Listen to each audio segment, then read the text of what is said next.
Hello friends. आज गोटे भल टॉपिक इन्वेस्टमेंट उपरे मु आज वीडियो करिया को जाउछि।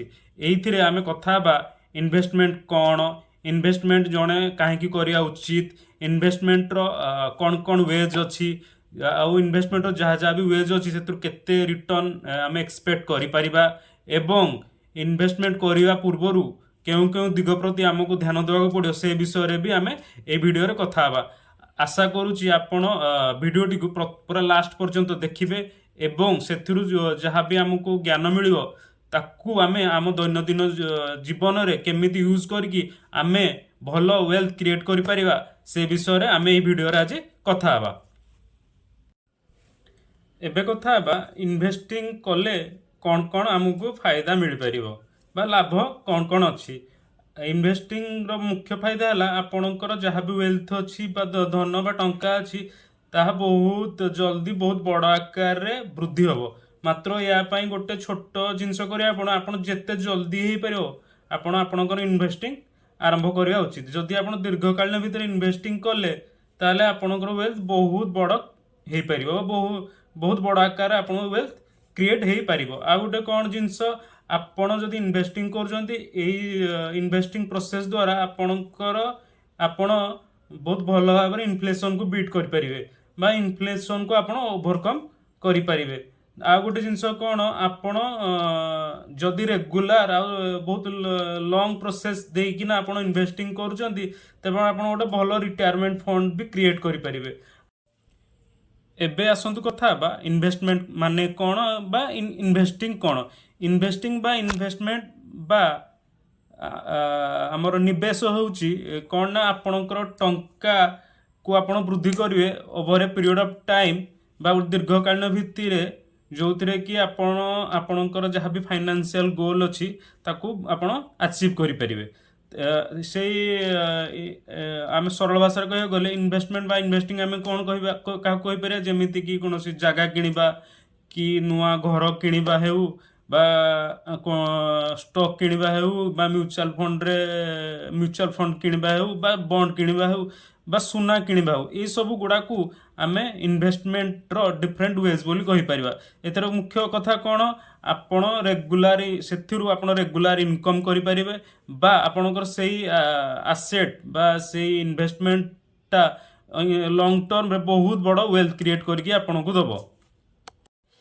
एबे आमे कथा बा जने लोक बा व्यक्ति जदि इन्वेस्टिंग करिया पई चाहूची ताले से निज पई केउ व्यवस्था आगरू करिकी रखिया दरकार। नंबर एक व्यवस्था बा अरेंजमेंट कर रखियो निज पई गोटे इमरजेंसी फंड से तैयारी करके रखिया उचित। माने कौन जदि आपणकर कोनोसी कारणरू आपणकर जॉब लॉस हैला बा घर किसी प्रॉब्लम आसीगला तो सेही भली जिनस को माने मीट करिया पई ताकू फेस करिया पई आपन पाखरे गोटे इमरजेंसी फंड रहया दरकार। जो कहीं ना जदि आपण से जो प्रोडक्ट बा फाइनेंशियल एसेट रे आपण इन्वेस्टमेंट कर दिबे से ताकू जदि आपण समय पूर्वरु जदि ताकू आपण बंद कर देले बा सेतिरु आपण विथड्रॉ करि गले तो आपणकर मान जहाँ भी फाइनेंशियल गोल ताकू मीट आपण करि परिबे नै। तेणु इन्वेस्टिंग करिया पूर्वरु आपण निहाती आपणकर इमरजेंसी फंड रहबा दरकार। आ गोटे कौन नंबर 2 रहिला आपणकर इंश्योरेंस आपण निहाती गोटे इंश्योरेंस नबा दरकार, लाइफ इंश्योरेंस नबा दरकार। सेटा केते होबा दरकार आपणकर एनुअल इनकम रो 10 गुण आपणकर इंश्योरेंस कवर रहबा दरकार। माने कि चलंतु आपणकर एनुअल इनकम हैला 5 लाख तो आपण 50 लाख टंकार इंश्योरेंस कवरेज नबा दरकार। से जिनसटा भी आपण इन्वेस्टिंग करिया पूर्वरु निहाती करिवा आवश्यक।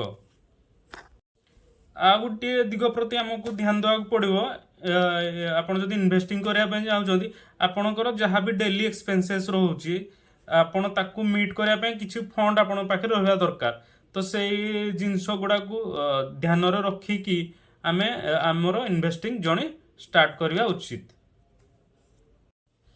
एबे आसंतु कथा बा आपण इन्वेस्टिंग बा इन्वेस्टमेंट बा निवेश आपण केतेबेले करवा उचित। जेते जल्दी आपण होई परिबो आपण इन्वेस्टमेंट करवा उचित। ଯେତେ ଜଲ୍ଦି ଆପଣ ଇନଭେଷ୍ଟମେଣ୍ଟ କରିବେ ଆପଣ ଲଙ୍ଗ ଟର୍ମରେ ବହୁତ ବଡ଼ ୱେଲ୍ଥ କ୍ରିଏଟ୍ କରିପାରିବେ ଏବଂ ଆପଣଙ୍କର ଯାହା ବି ଫାଇନାନ୍ସିଆଲ ଗୋଲ୍ ଅଛି ତାକୁ ଆପଣ ବହୁତ ଭଲରେ ଏବଂ ସହଜରେ ଆଚିଭ୍ କରିପାରିବେ।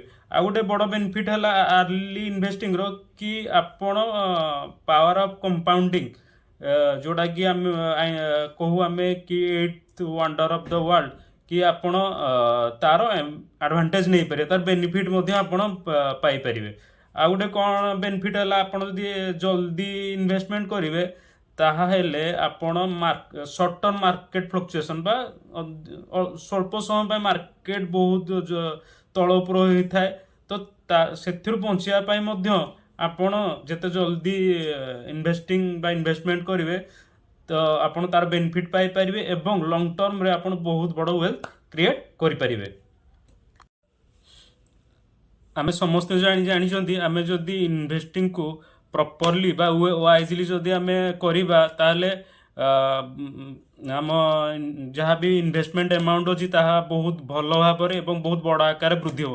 ମାତ୍ର ସେଥିରେ କ'ଣ ଅଛି ନା ଆପଣଙ୍କର ଯେମିତି ମାନେ ଧନ ବୃଦ୍ଧିର ଆଶଙ୍କା ବି ଅଛି ସେଥିରେ, ସେମିତି ମାନେ ହାୟର ରିସ୍କ ବି ଅଛି। ଆଉ ଗୋଟେ ବଡ଼ ଜିନିଷ ହେଲା ସେଥିରେ କୌଣସି ଗ୍ୟାରେଣ୍ଟେଡ ରିଟର୍ଣ୍ଣର ମାନେ ଗ୍ୟାରେଣ୍ଟେଡ ରିଟର୍ଣ୍ଣ ନଥାଏ। ତେଣୁ ଆମେ ସବୁବେଳେ ଇନଭେଷ୍ଟିଂର ଫାଇଦା ନେବାକୁ ହେଲେ ଆମେ ନିଜକୁ ମାନେ କ'ଣ ଏଜୁକେଟ୍ କରିବା ଏବଂ ଇକ୍ୟୁପ୍ଡ କରିବା କି ଆମ ପାଖରେ ସବୁ ଯାହା ବି ଜ୍ଞାନ ଅଛି ତାକୁ ୟୁଜ୍ କରିକି ଆମେ ତାର ବେନିଫିଟ୍ ନେଇପାରିବା। ତ ଯେତେବେଳେ ବି ଆମେ ଇନଭେଷ୍ଟିଂ କରିବା କିଛିଟା ଦିଗ ପ୍ରତି ଇନଭେଷ୍ଟିଂର କିଛିଟା ଦିଗ ପ୍ରତି ଆମକୁ ଧ୍ୟାନ ଦେବାକୁ ପଡ଼ିବ ଓ ଯେତେବେଳେ ବି ଇନଭେଷ୍ଟିଂ କରିବା ସେଗୁଡ଼ିକ ଦିଗ ପ୍ରତି ସଚେତନ ହେଇକି ଆମେ ଇନଭେଷ୍ଟିଂ କରିବା। ଯେତେବେଳେ ବି ଇନଭେଷ୍ଟିଂ କରିବା ସେ ତ ନମ୍ବର ୱାନ୍ ଇନଭେଷ୍ଟିଂର ଗୋଟେ ବଡ଼ ଦିଗ ଯୋଉଟା ପ୍ରତି ଆମକୁ ଧ୍ୟାନ ଦେବାକୁ ପଡ଼ିବ ସେଇଟା ହେଲା କ'ଣ, ଫାଇନାନ୍ସିଆଲ ଗୋଲ୍। ଆମର କ'ଣ ଗୋଲ୍ ଅଛି କି ଆମେ ତାକୁ ସେଇ ଇଏରେ ଆମେ ଇନଭେଷ୍ଟମେଣ୍ଟ କରୁଛେ। ମାନିକି ଚାଲନ୍ତୁ ମୋତେ ଗୋଟେ ଘର କିଣିବାର ଅଛି, ସେଇଟା ଗୋଟେ ଫାଇନାନ୍ସିଆଲ ଗୋଲ୍ ମୋର ଅଛି।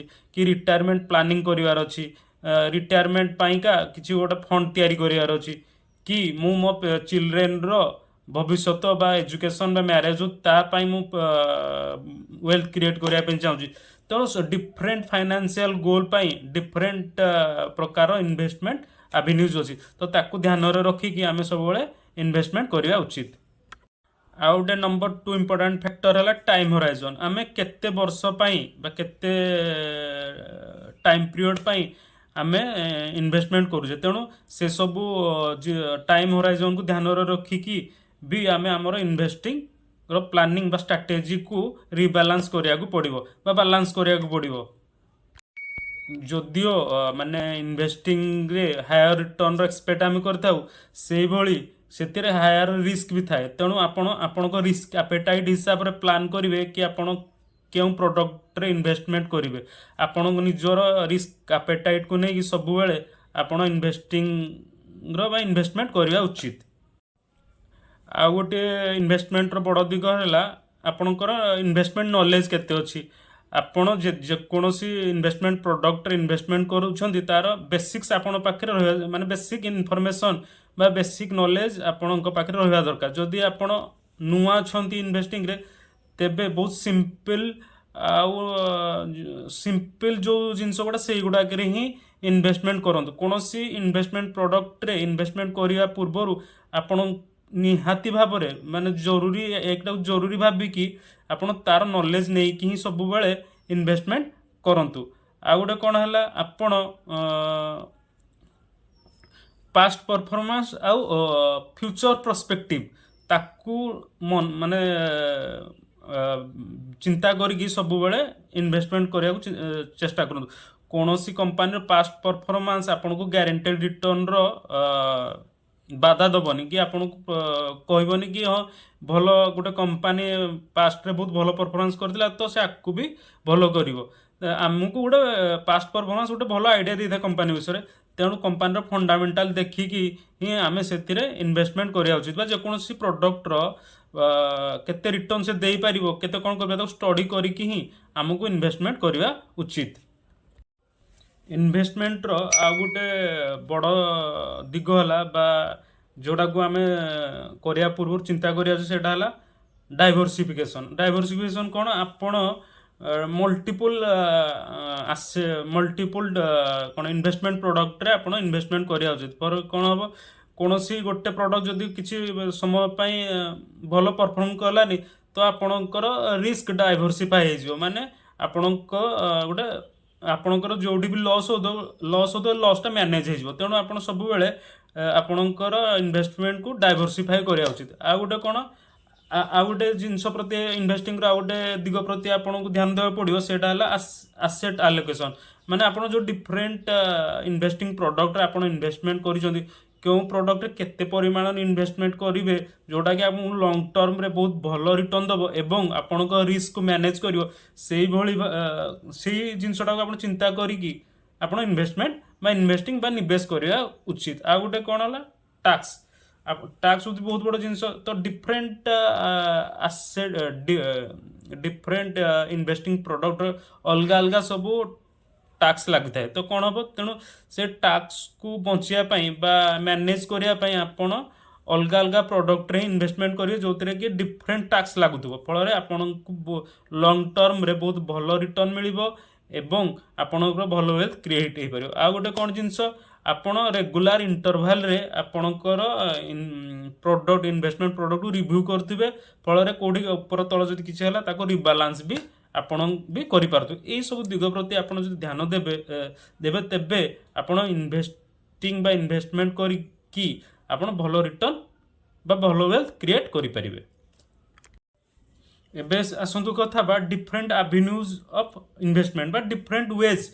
बा कौन कौन रास्ता अच्छी कि आम डिफरेंट वे रे आम इन्वेस्टमेंट करें आम पाखे बहुत सारा इन्वेस्टमेंट प्रोडक्ट अच्छी जो थी कि आपणकर डिफरेंट रिटर्न अच्छी और डिफरेंट रिस्क अच्छी आपणकर रिस्क एपिटाइट आपणकर रिटर्न बा टाइम होराइजन को लेकिन आपड़ डिसाइड करेंगे क्यों इन्वेस्टमेंट करेंगे आ कौदे इन्वेस्टमेंट करेंगे बा कौदे केते इन्वेस्टमेंट करेंगे आ कौदे केते इन्वेस्टमेंट करेंगे नहीं नंबर वन इन्वेस्टमेंट प्रोडक्ट हूँ शेयर आपण कौन सी कंपानी जदि शेयर किणिले तो सेटा गोटे टाइप रो इन्वेस्टमेंट ए कौन हम आपण कौन सी कंपानी जदि शेयर किणिले ताले आपण से ही कंपानी गोटे ओनरशिप आपण को मिलला से कौन हम जदि कौन सी कंपानी आप शेयर किणिले आ से कंपानी बहुत लॉन्ग टर्म हो शॉर्ट टर्म रे हो जदि भल परफॉर्म कला बा तार कंपानी लाभ है ताहले आपणकर शेयर मूल्य वृद्धि हो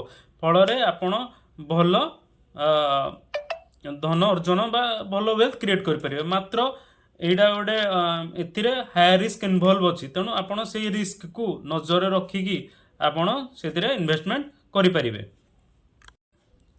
इन्वेस्टमेंट रो आ गोटे एवेन्यू है बॉन्ड्स बॉन्ड्स कौन बॉन्ड है गोटे डेप्ट सिक्यूरिटी जोड़ा कि गवर्नमेंट हो कि म्युनिसिपालिटी हो बा कौन सी कंपनी इश्यू करी थांती तांकर फंड रेज करने टंका आवश्यक पड़ता है से बॉन्ड इश्यू करी थांती जदि आपण बॉन्ड किणिले ताहले आपण कौन कले ना गोटे कंपनी को आपण बा गोटे गवर्नमेंट सिक्यूरिटी को आपण पैसा टंका उधारी देले फल से कौन कर गोटे रेगुलर इंटरवल रे आपण को तार return regular periodic time period भितर माने रेगुलर टाइम पीरियड भितर आपण को से तार इंटरेस्ट पे करिवो एवं जेतेबेले आपण टेनर कंप्लीट हो जेतेबेले आपण जो समय सीमा भितर आपण बॉन्ड किन दिबे आपण प्रिंसिपल अमाउंट रिटर्न कर दिबो एटा गोटे भलो वे कि आपण गोटे fixed rate of return generate करि परिबे एथिरे मध्य किछि रिस्क मध्य रहिछि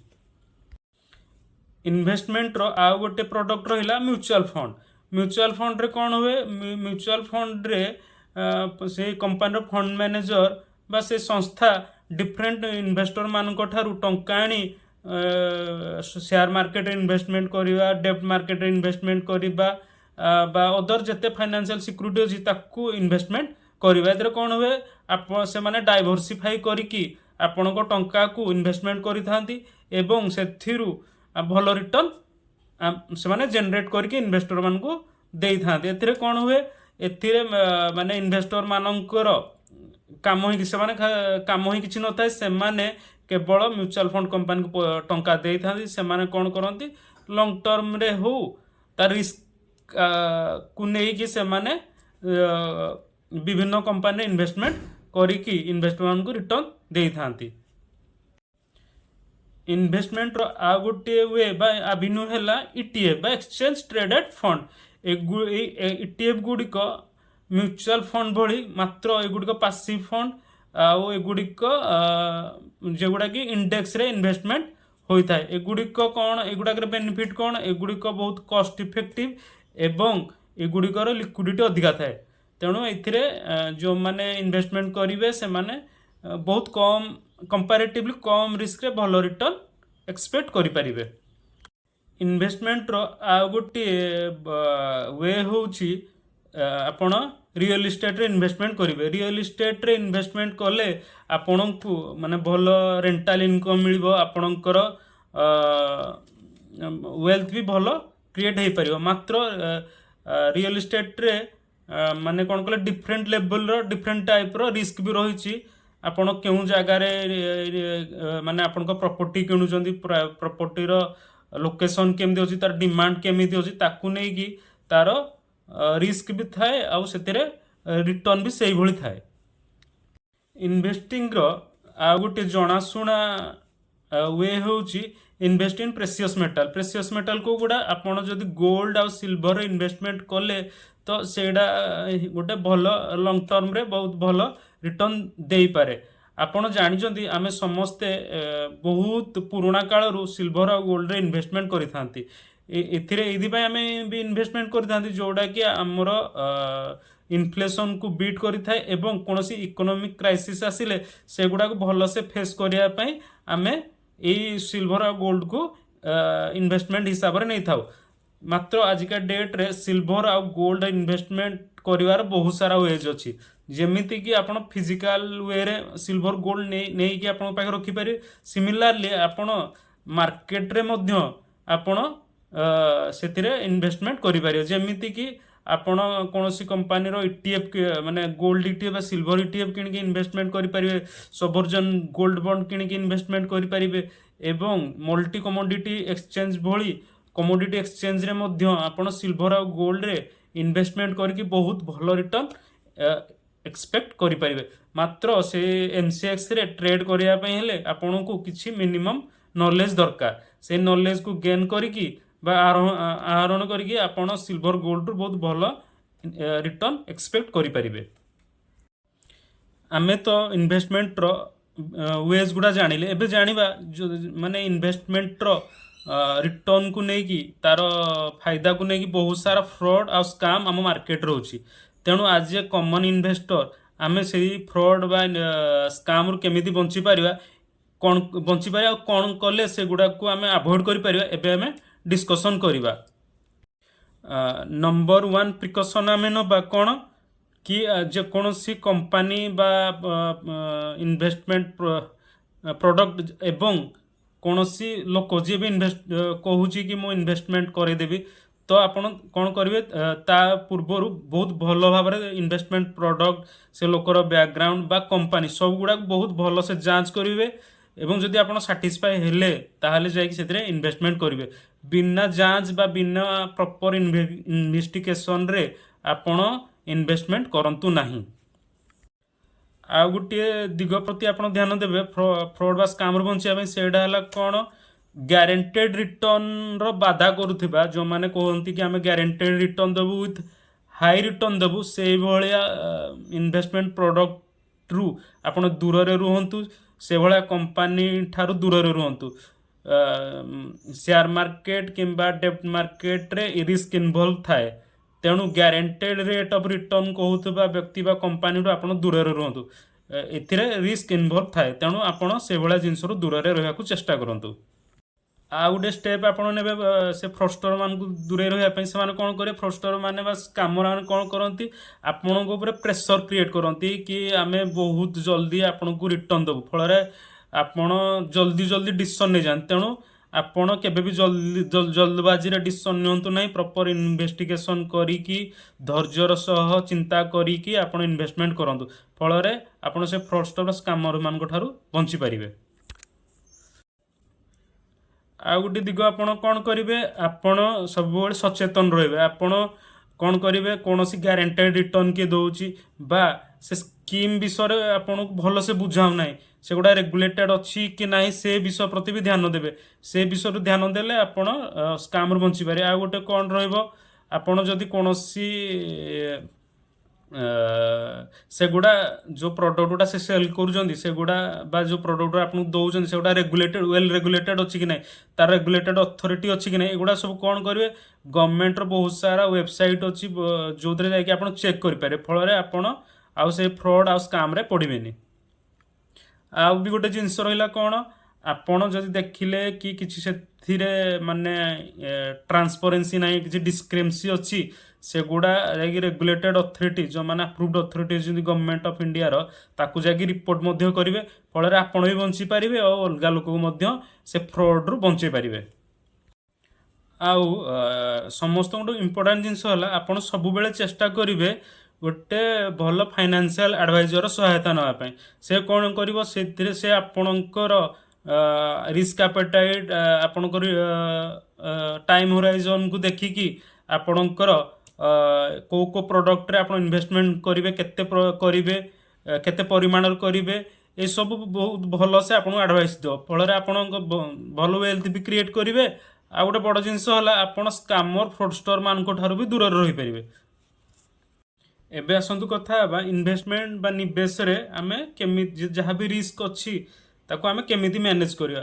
ଆମକୁ ଜଣାଅଛି କି ସେୟାର ମାର୍କେଟ ହେଉଛି ଇନଭେଷ୍ଟମେଣ୍ଟର ଗୋଟେ ଭଲ ୱେ, ମାତ୍ର ସେଥିରେ ବହୁତ ରିସ୍କ ଅଛି। ତ କ'ଣ ହୁଏ, ଯେତେବେଳେ କୌଣସି ଲୋକ ନ୍ୟୁ କମର ହେଇକି ଆସେ ସେୟାର ମାର୍କେଟ ବା କିଛି ଇନଭେଷ୍ଟମେଣ୍ଟ ପ୍ରଡ଼କ୍ଟ ନେବା ପାଇଁ, ସେ ଏଇ ରିସ୍କ ପାଇଁକା ହିଁ ଡରିଯାଏ। ତ କ'ଣ ପାଇଁ ଡରିଯାଏ, ଏଇଥିପାଇଁ ଆପଣଙ୍କୁ ଡରିଯାଏ କି ଆପଣଙ୍କ ପାଖରେ ସେଇଭଳିଆ ପ୍ରପର ନଲେଜ ରହିନଥାଏ। ତେଣୁ ଆପଣ ସେ ରିସ୍କକୁ ନେବା ପାଇଁ ଡରିଯାଆନ୍ତି। ମାତ୍ର ଆପଣ ଯଦି ରିସ୍କ ନ ନେବେ ତାହେଲେ ଆପଣ ସେଇ ଇନଭେଷ୍ଟମେଣ୍ଟରୁ ସେଇଭଳିଆ ରିଟର୍ନ ଗେନ୍ କରିପାରିବେ ନାହିଁ। ତେଣୁ ଆମକୁ କ'ଣ, ତାର ସମସ୍ତଙ୍କଠୁ ଭଲ ୱେ ହେଲା କି ଆପଣ ରିସ୍କକୁ ଆଭଏଡ଼ ନ କରିକି ରିସ୍କକୁ ମ୍ୟାନେଜ କରିବା ଶିଖନ୍ତୁ। ଫଳରେ କ'ଣ ହେବ, ଆପଣ ଲଙ୍ଗ ଟର୍ମରେ ବହୁତ ଭଲ ୱେଲ୍ଥ କ୍ରିଏଟ୍ କରିପାରିବେ। ଆମର ଜଣେ ଭଲ ଫାଇନାନ୍ସିଆଲ ଗୁରୁ ଅଛନ୍ତି, ଗ୍ରାହାମ ଫ୍ରାଙ୍କଲିନ୍। ଆମର ବହୁତ ଜଣେ ବଡ଼ ଫାଇନାନ୍ସିଆଲ ଗୁରୁ ଅଛନ୍ତି, ବେଞ୍ଜାମିନ୍ ଫ୍ରାଙ୍କଲିନ୍, ଯାହାକୁ ଆମେ ଫାଦର ଅଫ୍ ଭ୍ୟାଲ୍ୟୁ ଇନଭେଷ୍ଟିଂ ବୋଲି କହୁ। ସେ କହନ୍ତି, ଯଦି ଆପଣ ମାର୍କେଟରେ ଭଲ ରିଟର୍ନ ମାନେ ରିଟର୍ନ ଚାହାନ୍ତି, ତାହେଲେ ଆପଣ ରିସ୍କକୁ ଆଭଏଡ଼ କଲେ ଚଳିବନି, ଆପଣଙ୍କୁ ରିସ୍କକୁ ମ୍ୟାନେଜ କରିବାକୁ ପଡ଼ିବ। ତେଣୁ ଆପଣ ରିସ୍କକୁ ମ୍ୟାନେଜ କରିବା ପାଇଁ ହେଲେ ଦୁଇଟା ଜିନିଷ ଆପଣଙ୍କୁ କରିବାକୁ ପଡ଼ିବ। ଗୋଟେ ହେଲା ଆପଣଙ୍କୁ ପ୍ରପର ନଲେଜ ବି ଆପଣଙ୍କ ପାଖରେ ରଖିବାକୁ ପଡ଼ିବ। ଆଉ ଗୋଟେ କ'ଣ, ଆପଣ ଡିଫରେଣ୍ଟ ଆସେଟ୍ କ୍ଲାସରେ ହିଁ ଇନଭେଷ୍ଟମେଣ୍ଟ କରିବେ। ଫଳରେ ଆପଣ ୱିଥ୍ ରାଇଟ୍ ଆପ୍ରୋଚ୍ ଆପଣ ବହୁତ ଭଲ ରିଟର୍ନ ଏକ୍ସପେକ୍ଟ କରିପାରିବେ। ଯଦି ଆପଣ ଏସବୁ ଜିନିଷ ପାରୁନାହାନ୍ତି କିନ୍ତୁ ଆପଣ ଚାହୁଁଛନ୍ତି ଇନଭେଷ୍ଟମେଣ୍ଟରୁ ଭଲ ରିଟର୍ନ ଗେନ୍ କରିବା ପାଇଁ, ତାହେଲେ ଆପଣ ଜଣେ ଭଲ ଫାଇନାନ୍ସିଆଲ ଆଡ଼ଭାଇଜରର ବି ହେଲ୍ପ ନେଇପାରିବେ। ଯଦି ଆପଣ ଫାଇନାନ୍ସିଆଲ ଆଡ଼ଭାଇଜରର ହେଲ୍ପ ନେବେ, ତାହେଲେ ସେ ଆପଣଙ୍କ ରିସ୍କ ଆପେଟାଇଟ୍, ଆପଣଙ୍କର ଟାଇମ୍ ଇନଭେଷ୍ଟମେଣ୍ଟର ଟାଇମ୍ ହୋରାଇଜନକୁ ନେଇକି ଆପଣଙ୍କର ଡିଫରେଣ୍ଟ ଆସେଟ୍ କ୍ଲାସରେ ଆପଣଙ୍କର